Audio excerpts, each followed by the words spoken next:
Thanks for clicking. You listen to Time In with yours truly, Tommy Crenshaw. With me, is always, the fabulastic Ricardo Lucas. Hey yo, Tommy, I'm fabulastic, overly fantastic.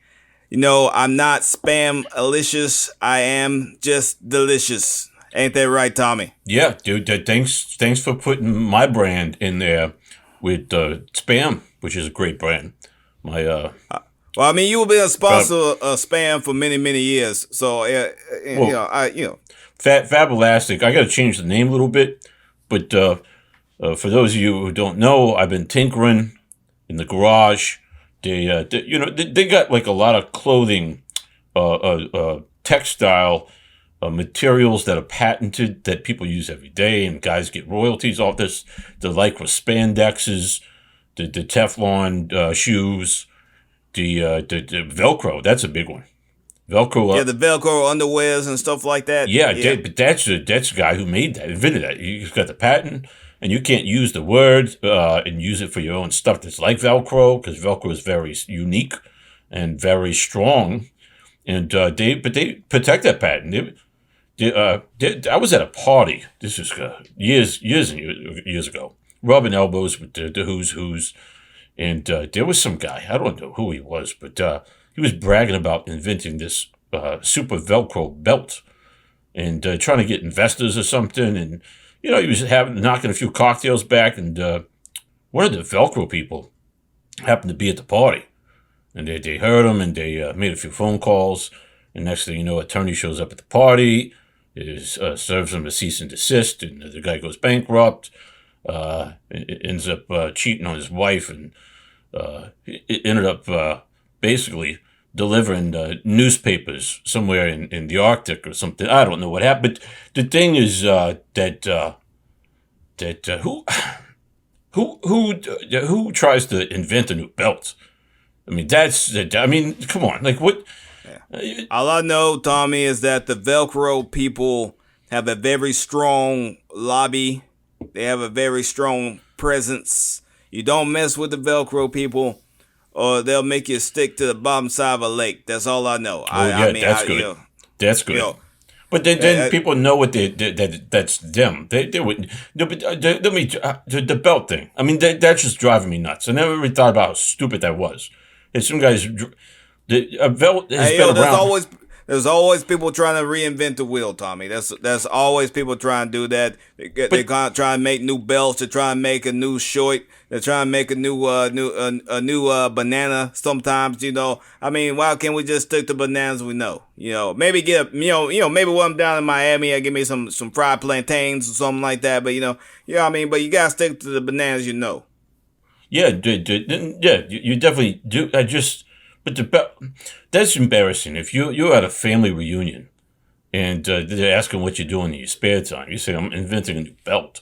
I mean, come on. I'd rather be known for spending my free time with my metal detector down at the dog park, scanning dog turds hoping some dog had found some crazy coin out of a trash pile. And anyway, let's move on. I'm just getting hung up on this. I didn't eat my. Oh yeah. I mean, you're passionate about things, Tommy, and that's what happens when you bring it up. You feel the passion, and then you go for it. But what's our topic for today? What are we talking about today? We're talking about the Olympics, and specifically these guys they're sharing the gold medal, which nobody knew they could do that. The high jump guys, they got the. Oh yeah, I know what you're talking about. What's that old? Was it Motaz Asaya Bashim from Qatar, and what Gianmarco Tamberi from Italy? Personally, I mean, they went out there. They hit them heights. They hit them heights because high jump. That's a weird thing. I mean, that's a hard sport. I mean, you gotta get up there and you gotta jump high. And you gotta do that little back floppy Fosbury flop thing. Yeah, the Fosbury flop. Yeah. You gotta do that just right. And you know how high these people were jumping. You know what they cleared? They cleared 237 meters, which for us Americans, 7'8". 7'8". They jumped over Sean Bradley. That's all I'm saying. They jumped over Yao Ming. They jumped over Sean Bradley. They jumped over Manute Bol. Why don't they That's do how that? high they were shooting. Why don't they still put in the bar? They put famous people. And they jump Oh, over I'd be famous down people. for that, Tommy. I'd be down for that. I mean, you celebrity high jump over. That I think, Yeah. I think the TLC might pick that up. The Learning Channel. You get to Yeah. learn heights. You get to learn Yeah. your metric systems. By using tall peoples. Yeah. But What? I mean, you're an expert on the Fosbury guy. Like, why didn't he patent that? We were speaking about patents just a minute ago. Like, what if he patented that? He could sue everybody using it. I mean, the guy would be making millions of dollars. I mean, it's true. It's true. I mean, but I think he got the glory though for whenever you think of high jump, you think of Dick Fosbury. Nobody. Doing the flop. Oh, come on now. No, nobody outside. Hey, his name's in the title. His name's in the title of but the it's flop. for people like you and me that research this kind of stuff, for the people that actually doing the game, playing it or covering it.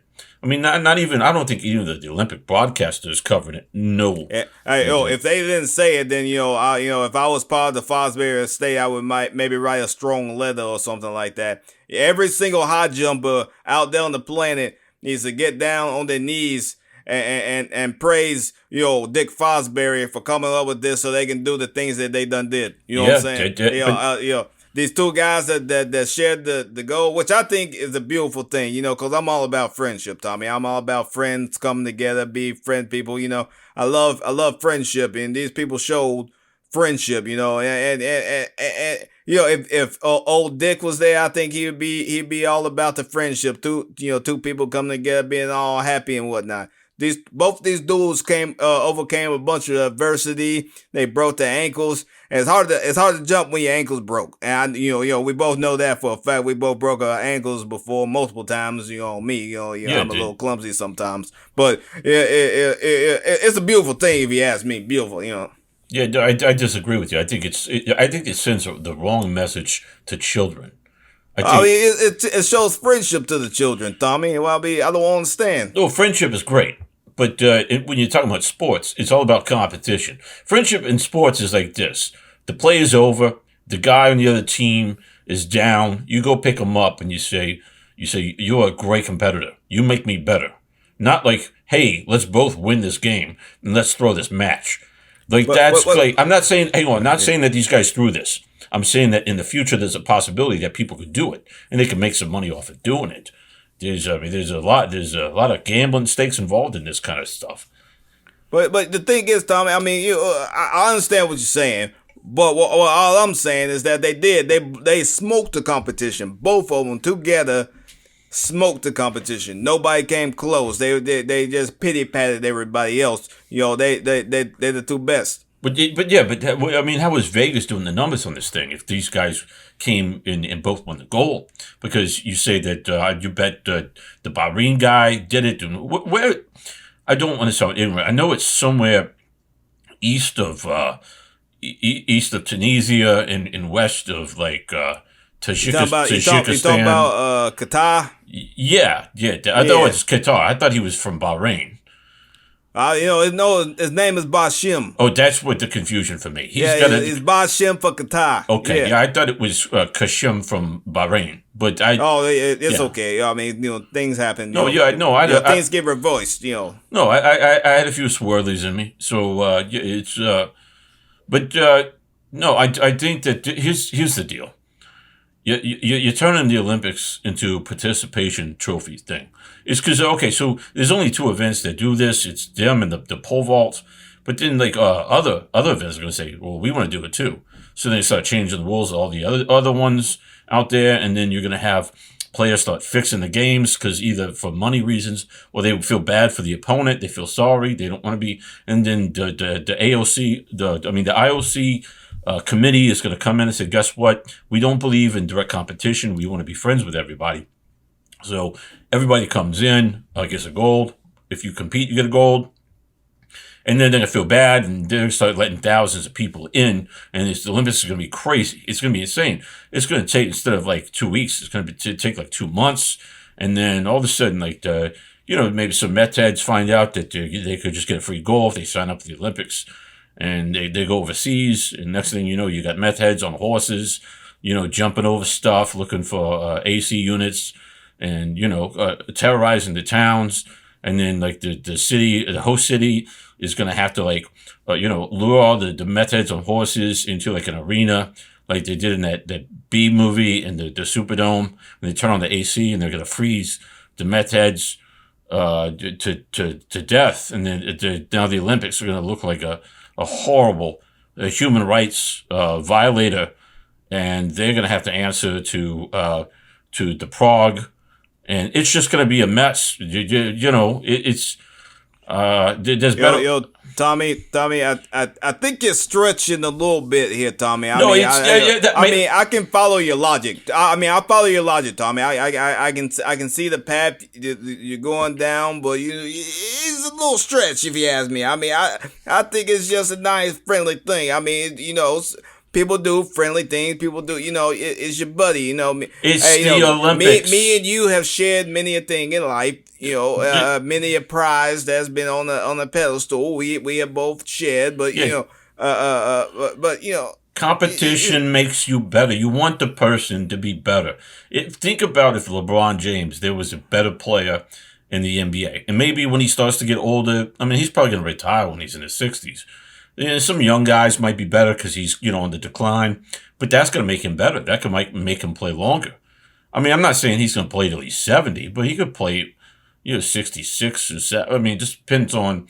He's in his 40s now, isn't he? He's right around 40, yeah. Like 40, 42, something like that. I think something like that. 42 and a half or something. But so but me and you know this because we used to be in a softball league. And I remember, you were a pitcher, and I was a second baseman, but we'd often end up on different teams, depends on who was sponsoring. But I remember one day you brought up, folks, you don't know this, Ricardo's very competitive because he comes from a family of competitors, and so he brings to a softball match, he brings a real baseball. And it's still, it's a friendly game. It's a friendly game. Tommy's trying to make me out to be like, it's a compliment. Hershiser out here trying to, take people's heads off and whatnot. Well, he was throwing the ball. This is years ago, and nobody expected this. He starts beaming the ball, and he hit a couple of guys in the head and the chest. And the umps are just other players. And so nobody was checking him on it. And then I get up to a plate, and I welcome the challenge. It made me into a better hitter. And I got a couple of home runs off of him. But after that, then he kind of wised up on me. And you did. You figured me out. And the point is, you were making me a better player. And I wasn't afraid of stepping up from a softball to a hardball. And this whole sharing the goal, and no disrespect to softball. You ever see? There's some great softball players. What was that Australian that could throw like 120 miles an hour? Those the American on the women's team. She throws I think I literally saw her break a bat in half with one of her pitches. It was, and this is a metal bat. This just metal bat just pinged off. Just pinged the tip off of the bat. Yeah, I was dumbfounded. Yeah, that's crazy what someone can do. And but so I'm not talking about the professional, even the college, the collegiate level. Softball players. I'm talking about going down with at your friends from Jackie's Reef bar down there by the waterfront. You can say, I'm not plugging Jackie's Reef. Don't put Jackie's Reef on here. Last time we were there, I felt quite disrespected. They did not bring me my complimentary juices that I get because from eating that, for winning that eating contest. You remember the eating contest? Yeah. They did not bring my juice. I think they even took my picture down from the wall. We are not plugging that place. We're not plugging it. We pick another place. That we go to Jim's Hardware. Jim's a good guy. Yeah, Jim's Hardware. Yeah. I'm sorry. I'm sorry about that. But that kind of I try to be nice to people. I understand. I understand. They didn't bring my juices. I like my juice. Yeah, everybody's very particular, got things a certain way, and for a while there, you had your favorite bartender, and she was taking care of you. I get that.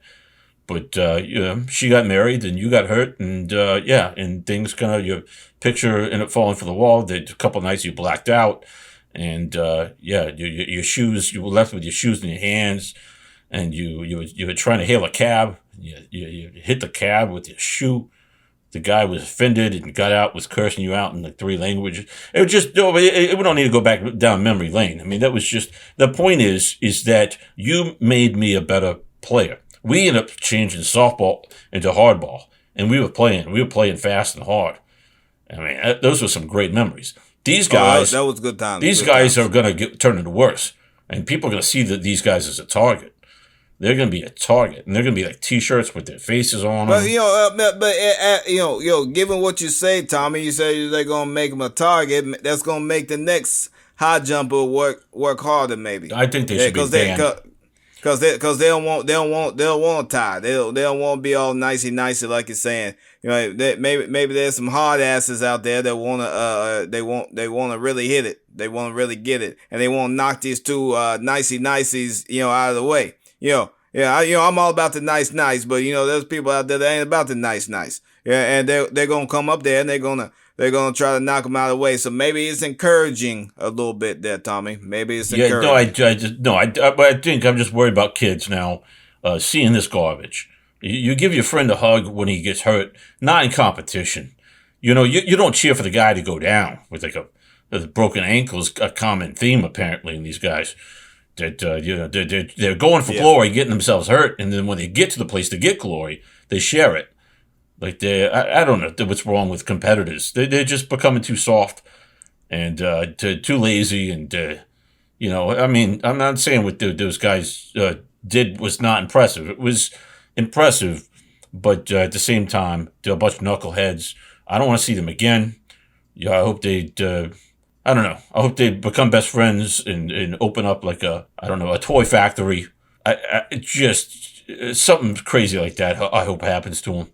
Hey, I wonder if they make a high jump toy. I buy it from one of my nieces and nephews, one of the little ones. I'll do it. Throw a little money their way. Here, there. It was meant to be an insult. Hey, kids love toys. Yeah, if they want to make money making toys, they can make money making toys, Tommy. I mean, I don't understand why that's an insult. Why you gotta insult somebody about toys, and everybody loves toys? You're gonna insult somebody about toys? I don't understand that, Tommy. You're just being a negative Nancy, Tommy. That's all you're doing today. You're just being negative. I just want to see sports, not charades. You are just being a negative Nancy, Tommy.